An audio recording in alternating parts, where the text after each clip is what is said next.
Hi guys, good evening, good evening. Welcome to the Pocket Clinics.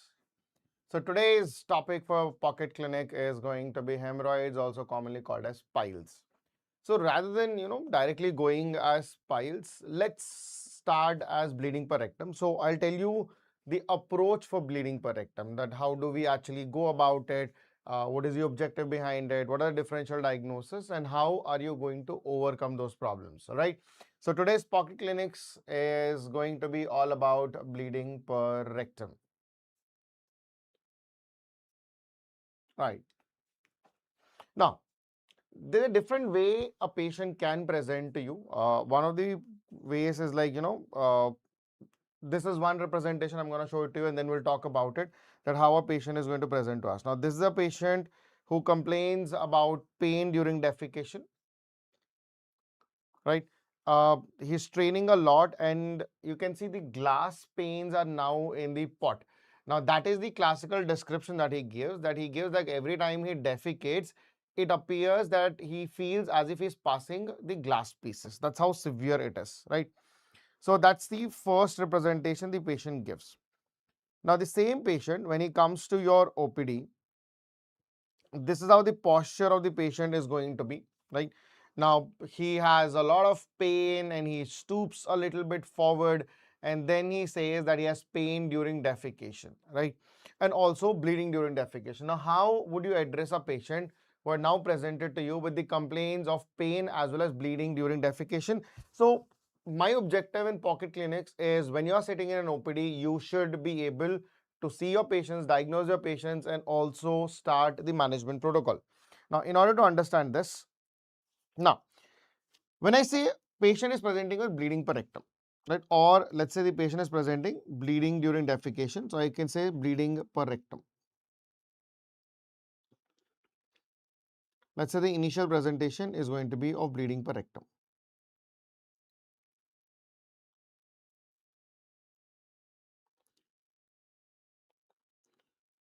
Now, when you talk about bleeding per rectum, what are the possible causes that you can think about, right? Now, the most common cause for bleeding per rectum is going to be hemorrhoids. So, obviously, the first logical answer that will come to my head is going to be hemorrhoids, right? So, the first logical answer that you can think about is going to be your hemorrhoids. It is going to be hemorrhoids. Now, apart from hemorrhoids, what else will cause bleeding per rectum? Another one is fissure in ano, or also called as the anal fissure. We call it as fissure in ano, or also called as the anal fissure. Another reason a patient can present to you with bleeding per rectum is going to be, see, the two common conditions that you have, the hemorrhoids and fissure. Then you have fistula in ano. Fistula in ano can also present to you with bleeding PR. And then we're talking about growth, that is tumors. These are anal carcinomas, rectal cancers, and colonic malignancies. All these can also present to you with bleeding per rectum. Now, how do you differentiate that the patient that you have actually received or you're seeing in the OPD is of hemorrhoids, fistula, fissure, or it is tumors? Now, when you talk about hemorrhoids, now there are two varieties of hemorrhoids that you have, but if you talk about the presenting feature, the presenting feature of a hemorrhoid is going to be blood in stools. There will be presence of blood in stools. The presenting is going to be blood in stools. Now, fissure in anus presenting complaint will be pain during defecation. It is pain during defecation. It is pain during defecation.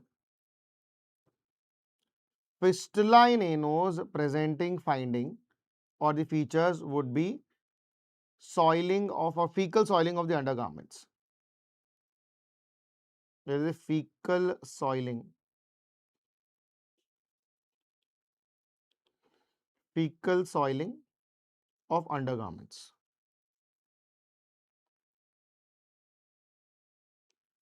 It is the fecal soiling of the undergarments. In tumor, they're usually associated with anemia due to chronic blood loss with weight loss. If we're talking about the malignant tumors. So based upon the presenting symptom, you can actually get the diagnosis, what you're looking at. If the patient has only blood in stools, if this pain during defecation is noticed, if fecal soiling of undergarments is there, then it is fistula in ano. If there's anemia associated with weight loss, then you should think in terms of tumors, right? Now the question is, are hemorrhoids always painful or painless? Let's try to understand that as well. Now this blood in stools, if it is because of hemorrhoids, then you should know whether you're dealing with an internal hemorrhoid or an external hemorrhoid. Whether you're dealing with an internal hemorrhoids, whether you're dealing with internal hemorrhoids or you're dealing with an external hemorrhoid.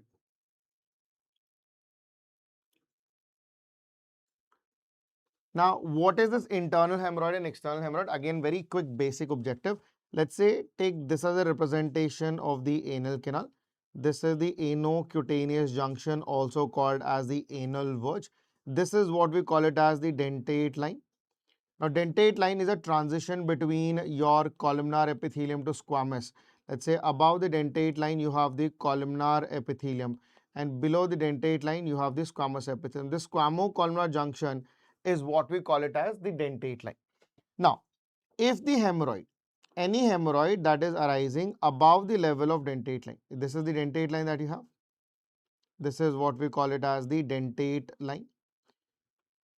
Any hemorrhoid that arises above the level of the dentate line is called as internal hemorrhoids, and any hemorrhoid that arises below the level of dentate line, this is called as external hemorrhoids, right? So this is what we call it as the internal hemorrhoid, and this is what we call it as the external hemorrhoids. This is what we call it as the external hemorrhoids. Now, one very important component is when you're talking about the dentate line, one, obviously the columnar and squamous differentiation. Another one, you will notice that above the dentate line, it is actually, see, we're talking about two systems. You have the somatic system and the ANS system, right? So obviously above the dentate line, this is a pain sensitive region. So this is going to be pain sensitive, sorry, this is a pain insensitive area, and below the dentate line is supplied by somatic system. It is pain sensitive. It is pain sensitive. That means if the hemorrhoid develops above the level of dentate line, it will remain painless. If the hemorrhoid develops below the level of dentate line, it will become painful, right? So obviously the internal hemorrhoids are going to be painless. Internal hemorrhoids are going to be painless, and the external hemorrhoids will be associated with pain. They will be associated with pain, right? So the question that we have asked you is that does it have pain in hemorrhoids? If the hemorrhoids are external hemorrhoids, that is below the level of dentate line, they will be associated with pain. Above the dentate line, they will not have pain. As simple as that. So hemorrhoids will have blood in stools, and then if there's internal, it is painless. External, it will be painful. Now, fissure in ano will have bleeding during defecation. Now, a very important aspect of this bleeding during defecation is, now the pain which is present, this pain is because of breach in the mucosal surface, right? And that is below the dentate line, obviously. So fissure in ano, when you talk about pain, this pain is because of spasm of internal anal sphincter, secondary to constipation, or hard stools, or secondary to a hard stool. Then it is going to be fish. So any patient who gives you a long history of constipation, passing hard stools, now presented to you with primary complaint. Look at the first statement the patient tells you. Patient says pain during defecation. And then you ask anything else. Yes, I have also spotted blood stains in my stool. That means bleeding is secondary complaint. The primary complaint is pain. And then history of constipation, history of your passing hard stools goes in favor of fissure in ano. Fistula in ano will give you history of your anorectal abscess. Now, this anorectal abscess, if it was not drained properly or it has a spontaneous rupture, so there will be perineal abscess will be present, and that abscess patient will have undergone some procedure, and post procedure now he sees fecal soiling. There will be cutaneous ulceration, then you have fistula in ano. In tumors, the patient will not have predominant any symptoms except anemia with blood loss, weight loss, and this, when you examine, the presence of blood in stools. The presence of blood in stools. Along with that, presence of alteration. There is alteration of bowel habits. There is alteration of bowel habits. So presence of blood in stools and alteration of bowel habits. Now this in toto will give you an objective, probably it's a tumor, right? Let it be any reason. You have blood in stools, pain during defecation, fecal soiling, anemia with weight loss. Any of these findings, I know there is something wrong in the anal canal or the rectum or the colon. How do you evaluate? For any of these patients, remember you have to investigate. Now, in terms of investigation,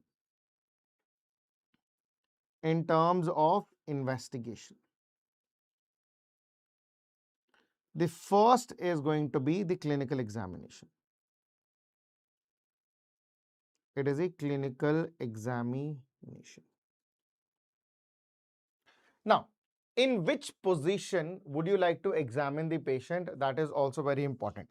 Now, the clinical examination can be done in three positions. Number one, we call it as the Sims position. Number two is the lithotomy position. And number three is the knee-elbow position. It is the knee-elbow position. Of all the three procedures or the three positions, Sims is the most common, which is basically slightly, it is between prone and lateral. It is in between prone and lateral with one leg up, which is on the above part, and the dependent leg is stretched downwards, right? So I'll just show you the imaging so that you understand it better. Now, these are the positions. This is what we call a Sims position. It is in between prone and lateral, and then one leg is, here this is both the legs are folded.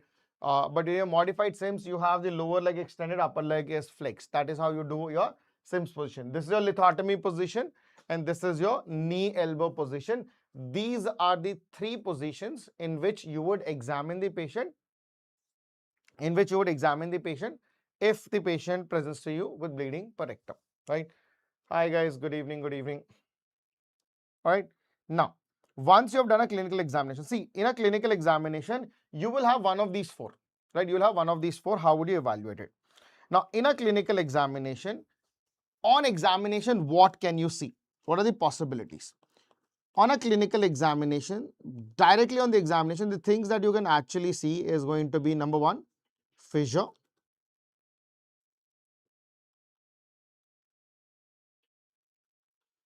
There could be presence of fistula. And there could be presence of grade 4, okay, I can say grade 3 or grade 4 hemorrhoids. Grade 3 or grade 4 hemorrhoids. External hemorrhoids. External hemorrhoids. It could also, you can visualize the presence of tumor growth if it is present. Especially the squamous cell cancer of the anal canal.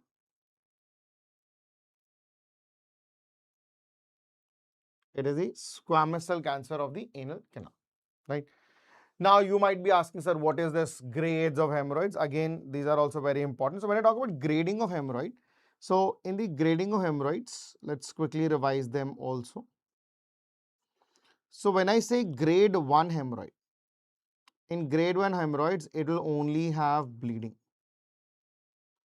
In grade 2 hemorrhoids, they will have bleeding with protrusion of hemorrhoids. With hemorrhoid protrusion.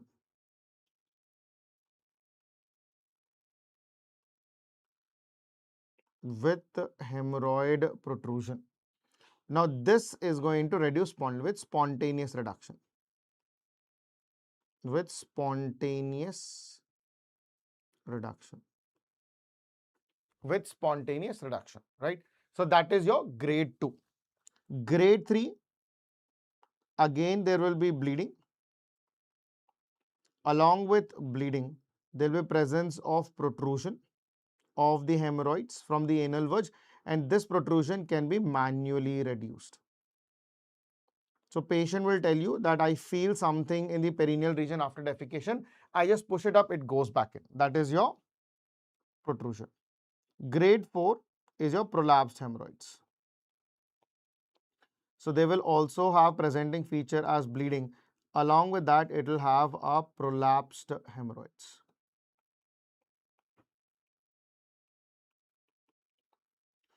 Along with that, you will have prolapsed hemorrhoids. So these are grade 1, grade 2, grade 3, grade 4. So clinically, when you examine, no, clinically, hi guys, good evening, good evening, good evening. Thank you so much, guys. Chalo.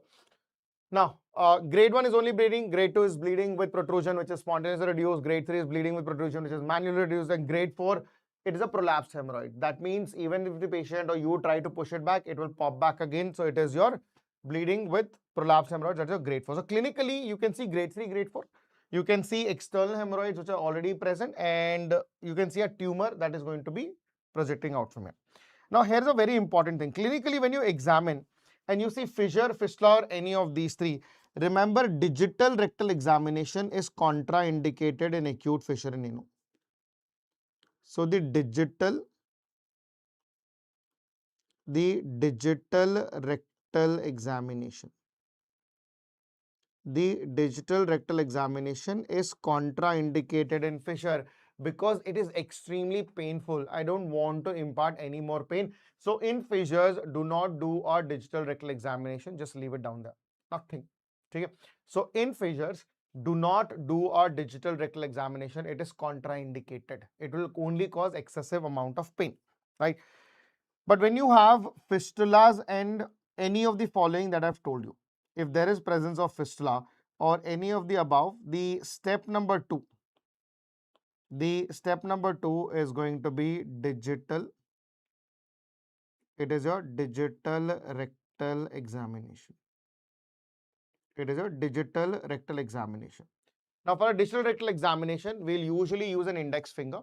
Now, there's a way that you do it. The digital rectal examination can be done any of the 3 positions that we have already discussed. Same lithotomy or knee elbow position. But before you insert your finger, make sure you do a gentle massage of the perineal region with 2% lignocaine.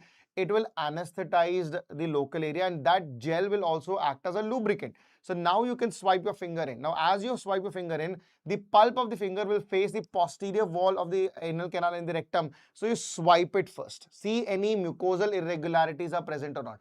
If male is there, do you see any enlarged prostate or not? If nothing is there, then you actually from 6 o'clock to 12 o'clock, and then from 6 o'clock to, you do in clockwise and anti-clockwise direction, and then you feel the entire circumference of the anal canal to look for any growth or any mucosal irregularities. ठीक है?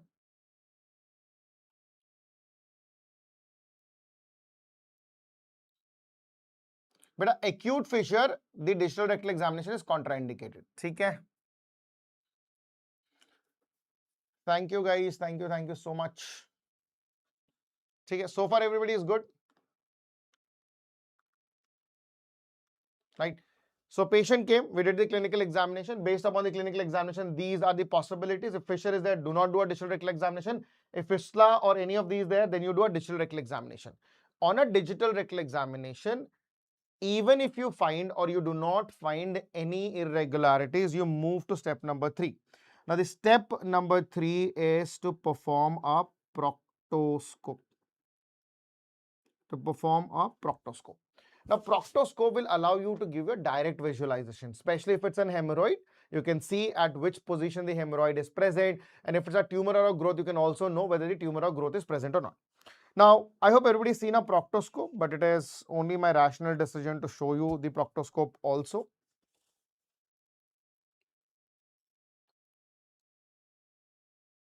Okay. So this is how a standard proctoscope would look like. There is a head of the proctoscope. There is the scope in itself. So whenever you insert along with the head of the proctoscope into the anal canal, and then you gently pull off the head so that the lumen remains inside. The problem with this is, see, anal canal and the rectum is actually a tunnel which does not have any light on the other end. So it's basically dark, right? So how would you solve this problem? You have to see inside, but everything is dark. Normally we say use a torchlight. Now, in order to solve this problem, we have an illuminating proctoscope, which is the new addition of the proctoscope. Now, this illuminating proctoscope is amazing. The reason why it is amazing is the illuminating proctoscope comes with a silicon, right? It is transparent, so you can be able to visualize the mucosa also. It is disposable, use it at one time and leave it. And at the tip end of it, there is a light source. So the minute you click the button, the light source will it will on, it will illuminate the entire canal. You will be able to see through the anal canal.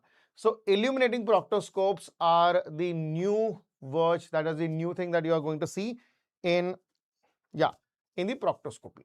Okay. Now, in a proctoscope, you can either see whether the patient is having an internal opening of fistula or a hemorrhoid or a mass, right? Now, the question is, on a proctoscope, when you do a proctoscope, you can now find the following options. In a proctoscope, I can see whether the patient is having a hemorrhoid,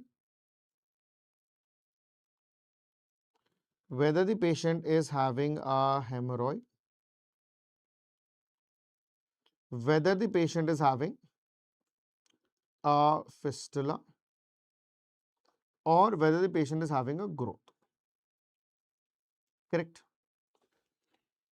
Now, when it comes down to hemorrhoids, again, on a proctoscope, you will see whether it's a primary or a secondary hemorrhoid. Now, again, a new term I've introduced. In a hemorrhoid, based upon the proctoscopy, I will know whether it is a primary hemorrhoid or whether it is a secondary hemorrhoid. Whether it is a primary hemorrhoid or a secondary hemorrhoid. Now, primary hemorrhoid is if you take the anal canal, let's say this is the anal canal that you have. This is the anal canal, and assume that this is the anal mucosa that is present here. This is the anal mucosa that is present here. So if you divide the anal canal in the form of the clock, this is the 12 o'clock, this is 6 o'clock, this is 3 o'clock position, this is the 9 o'clock position, right? This is 6 o'clock, this is 12 o'clock. Primary hemorrhoids are those hemorrhoids that arise from 3 o'clock position, from the 7 o'clock position and the 11 o'clock position. Now, these are the areas from where the anal cushions are going to drain. So, henceforth, 3, 7, 11 are what we call as primary hemorrhoids. So, on a proctoscope, if you find the hemorrhoids at 3 o'clock position, 7 o'clock position or 11 o'clock position, this is called as primary hemorrhoids. Now, what is a secondary hemorrhoid? Same, this is 12, this is 3 o'clock, this is 6 o'clock, this is 9 o'clock, right? 9 o'clock, 12 o'clock, 3 o'clock and 6 o'clock. If the hemorrhoid is found anywhere else than 3, 7, 11, that means it is found at 12 o'clock, 1 o'clock, 2 o'clock, 5 o'clock, 4 o'clock, 5 o'clock, 6 o'clock, you can say it here. Then you have 9 o'clock is here, 8 o'clock, 10 o'clock. So, hemorrhoid anywhere else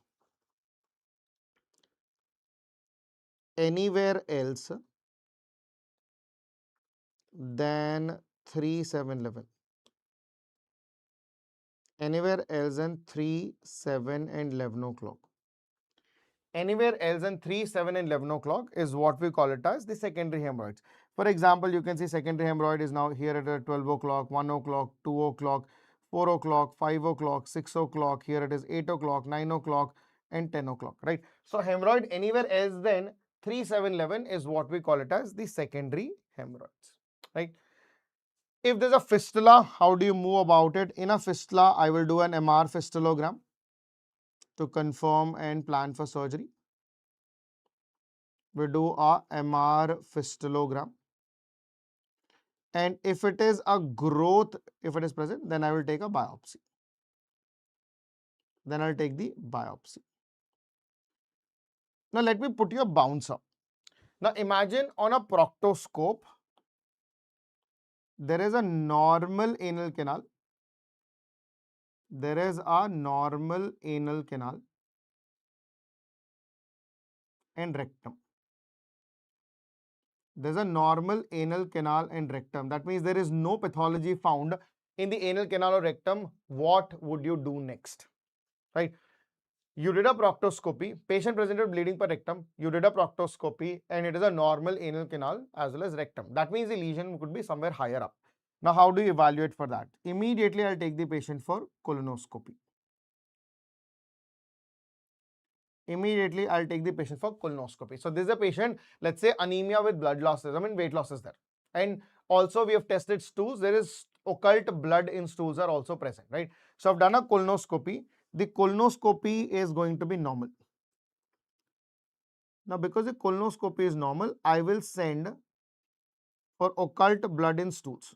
So, the occult blood in stools is positive. That means the patient is losing somewhere, the blood somewhere in the entire GIT.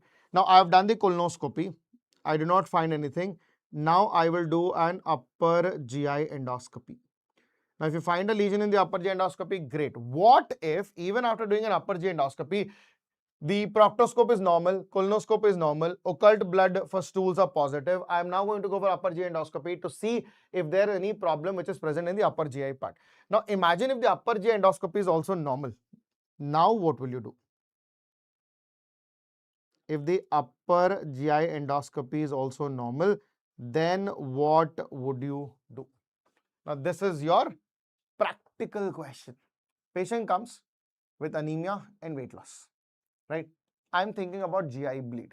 I did a proctoscopy normal, colonoscopy is normal, upper GI endoscopy is also normal. Now you tell me, if you are in my position, what would you actually do, right? That means the bleeding is not from upper GI. Upper GI is until which point? Ligament of Tietz. Ligament of Tietz attaches to second part of the duodenum, right? Now, sorry, duodenojejunal junction. So that means the bleeding is not there in the duodenum, right? So now I have to see from the jejunum to the ileum, somewhere there has to be a lesion which is bleeding, but I cannot put any scope. So how do you go about it? The answer here is, to know the site for occult blood, I will go ahead with technetium 99 per technete scan. I'll go ahead with technetium 99 per technete scan. And now, based upon this, I will get an idea that where exactly site is, and then we'll proceed accordingly. Okay? Now, our discussion for today is about hemorrhoids. Now, you did a proctoscope and you found hemorrhoids which are either primary or secondary. Great. What are you going to do? Once you diagnose the hemorrhoids, the management of the hemorrhoids,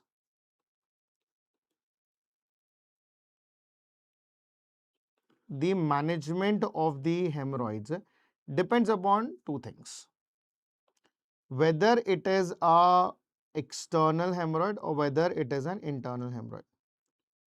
Whether it is an external hemorrhoid,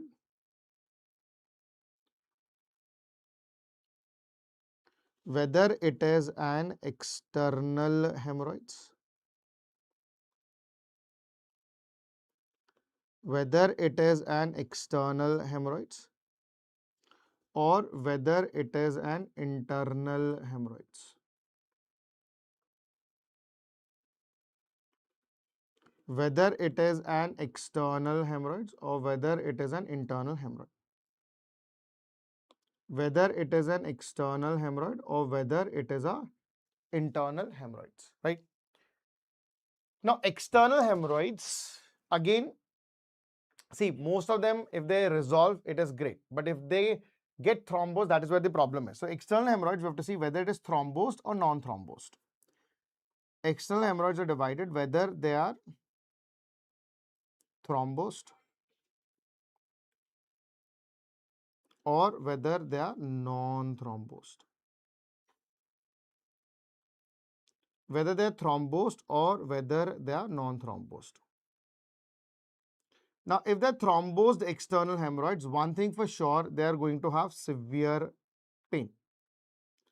Now, that thrombosed hemorrhoids will become necrotic, necrosis will become ulceration, will shed off, right? So, it is also called as a self-limiting condition or self-shedding hemorrhoid. You don't need to do anything. But per se, if a patient presents to you with severe pain, we'll see the time of presentation. Any thrombosed hemorrhoids which presents to you within 72 hours of onset of pain. Within 72 hours of onset of pain, for these patients, you do an excision. If it is after 72 hours of onset of pain, if it is after 72 hours of onset of pain, then you take conservative line of approach. You go with conservative management. For a non-thrombosed hemorrhoids, if there is no pain at all, do conservative management. In the conservative management, if it does not respond, if conservative management fails to regress the size of the hemorrhoid, then go ahead with excision. This is what we do for external hemorrhoids, right? Clear? So, internal hemorrhoids, on the other hand, we'll see which grade of the internal hemorrhoids are we dealing with. Okay?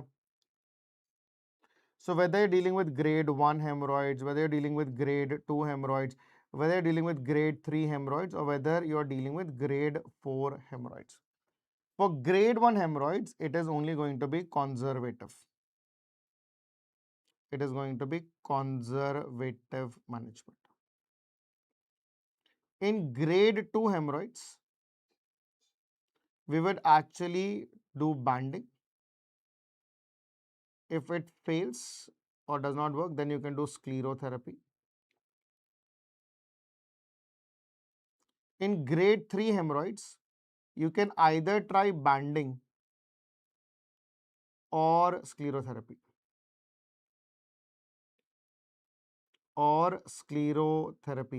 If these two fail, then you go with surgery. Grade 4 is direct surgical excision. Grade 4 is direct surgical excision. You remember this, your job will be done. Grade 1 conservative, grade 2 banding followed by sclerotherapy, grade 3 is banding or sclerotherapy, it does not work, do surgery. Grade 4 is directly surgery. ठीक है? Now ये तो theory part हो गया, ठीक है? And our pocket clinic is not about only knowing about theory. इसको कैसे करना है, ठीक है? So I am going to tell you the protocol for conservative management. तो आप जब भी बोलते हो कि सर conservative management करेंगे, तो conservative management में हम बोलना क्या चाह रहे हैं? See, the problem or the reason why the hemorrhoid has developed is because of constipation and hard stools. So सबसे पहले उसको address करेंगे. For that, I will say the patient to increase the fiber diet. Increase the fiber intake, that is fiber diet. And also add laxatives. Now, one of the reasons why the pressure in the anal canal increases can be because of passing hard stools, which will cause spasm of the sphincters. To control or to relieve the spasm, I will also advise the patient for sitz bath. Now, what is a sitz bath is, you ask the patient to take a nice tub. It's a water tub. Fill this water tub with lukewarm water. Now, remember, the water should be lukewarm. It should not be very hot. Now, the reason why I'm saying it should be lukewarm is I have seen patients who are, I told that take a sitz bath, right? When I say sitz bath and I don't tell them in temperature, they put hot boiling water and then they sit in it. So, sitz bath is basically to keep a lukewarm water and ask the patient to sit twice a day into this tub. When the patient sits, that warmth will actually relax the sphincters. Take it is basically to relax the sphincters off. This is what we call a sitz bath. Remember, it has to be lukewarm water. It should not be boiling hot water. Otherwise, because grade 3, grade 4 burns. Okay. So, increased fiber diets, laxative sitz bath. Increased fiber diets, laxative and sitz bath is what we say in the conservative line of management. Along with that, to relax the sphincters, I can also advise for topical lignocaine to relieve of the pain, topical calcium channel blocker, or nitrates, or a combination of both. So this is what we call as conservative line of management. Okay. So this is how you manage conservatively. when a patient initially presents with grade 1 or grade 2 hemorrhoids.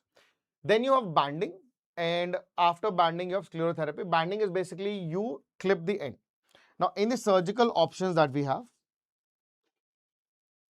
in the surgical options you have interventions, you have banding, you have sclerotherapy.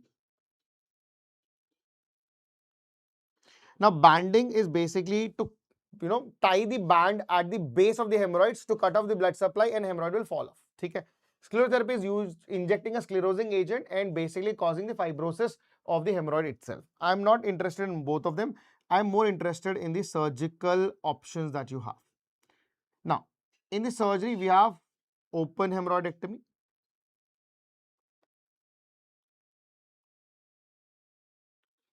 We have the open hemorrhoidectomy.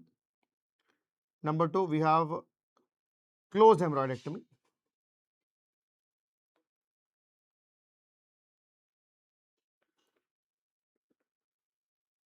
Then you have circular stapler hemorrhoido or hemorrhoidic or circular stapler hemorrhoidopexy. We call it as stapler hemorrhoido or hemorrhoidectomy. Right? See, open hemorrhoidectomy is what we call it as the Milligan-Morgan surgery.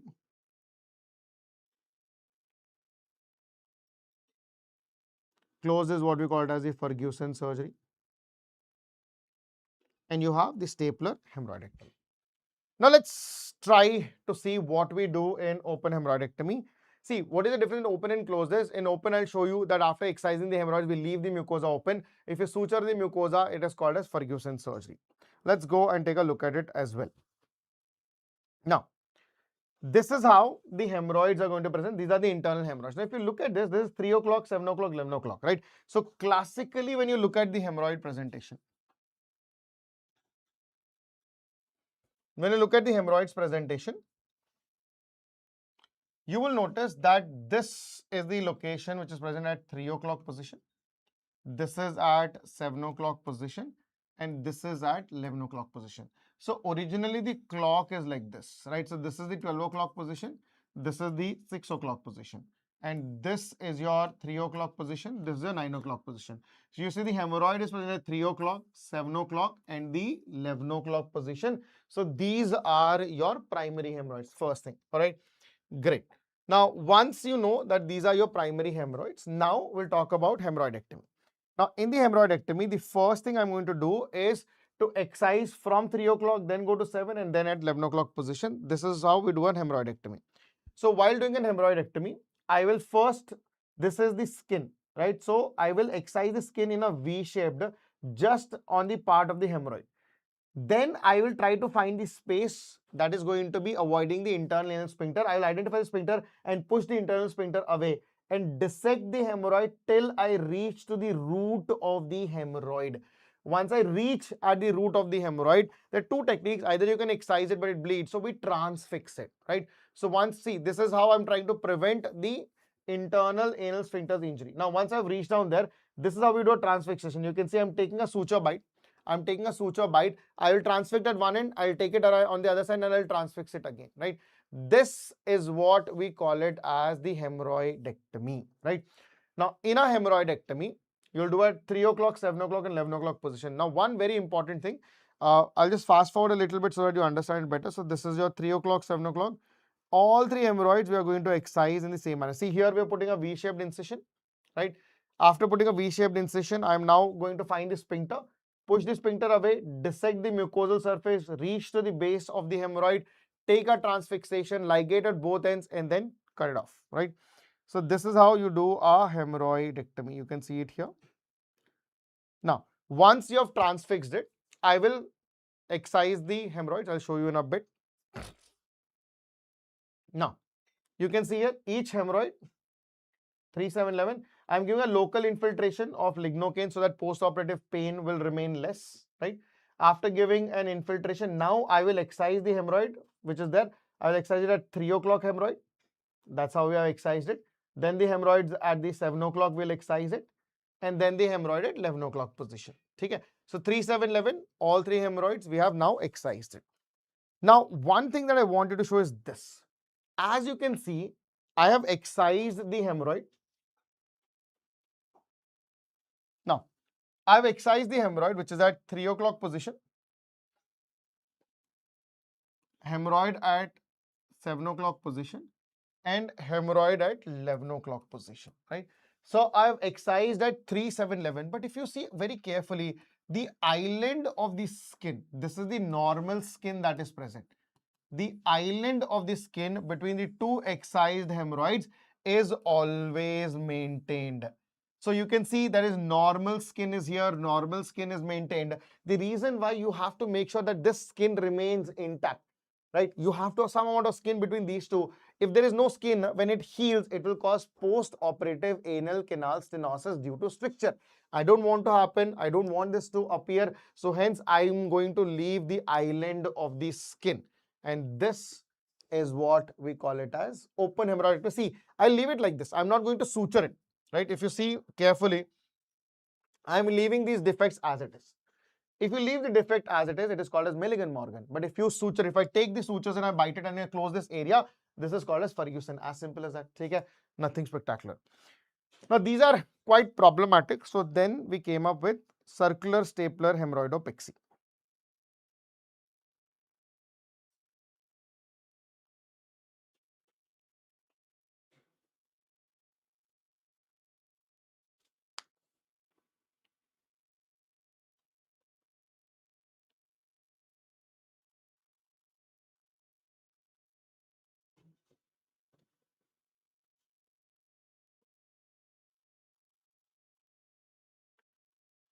Now, in a circular stapler hemorrhoidopexy, you can see this is the circular stapler, this is the anal dilator, and that is the position that you have.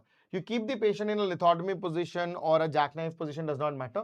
Now, this is the first I'm introducing a dilator. These are the hemorrhoidal cushions that are pushed back. Now, after pushing the hemorrhoidal cushions, this is the anal dilator that we have pushed actually. Then I will now load the anal dilator with an anal cuff. Right now, I am pushing dilator. This is the cuff, and I'm going to anchor these cuffs. So I'm going to suture these cuffs to the perineal region so that it remains in its position. It stays in its position, and I will pull out this dilator. Now, this anal cuff should be at least 3 centimeters above the anal verge because the dentate line is at 2 centimeters. So this should always be above the level of dentate line. Now, once you have put, as I told you, I'm going to little soften it out and then I'm going to suture this. As you can see, I've fixed these two components here. Now, with the after pulling out the dilator, now I have the openings that is present. Now, after putting it off, I will take a circumferential suture that is present in this area, right? Now, this circumferential suture is basically to tie a knot and to confirm it. So, what I'll do is I'll keep pushing it, take the knot, and I'll make the suture in a circumferential manner above the anal cushion. Now, once I've done that, I'll confirm with the finger that it is getting adequate amount of traction or not.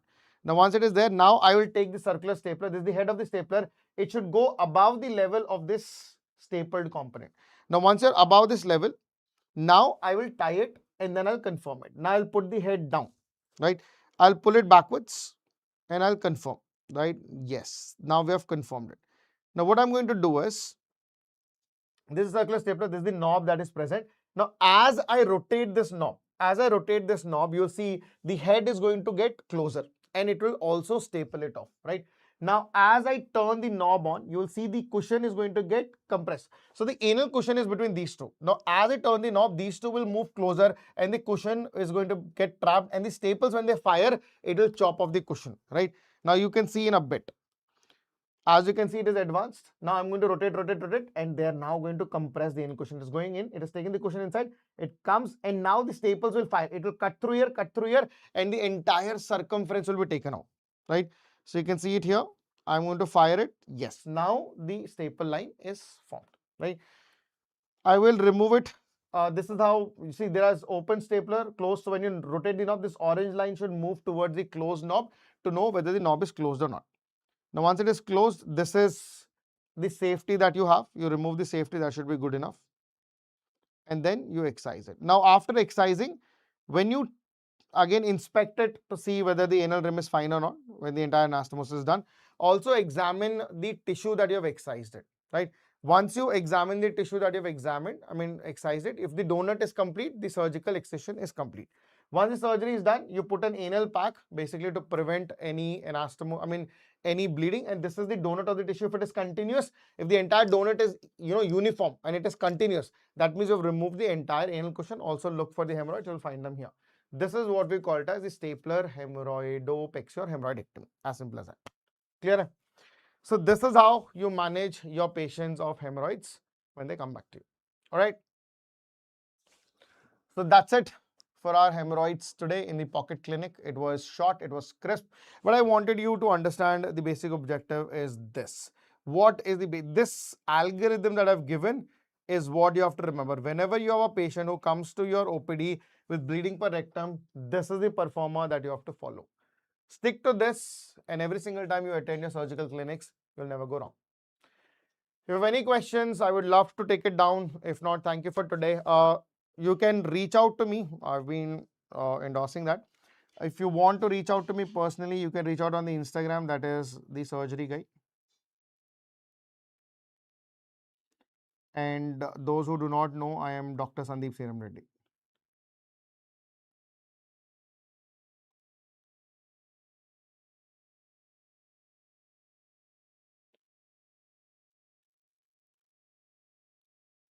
When will I resume the BLS? I think I've announced it also. Probably after the September 25th, something like that.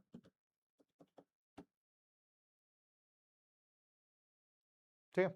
Chalo. Thank you so much for joining. See you guys again. If you have any questions, any queries, reach me out here.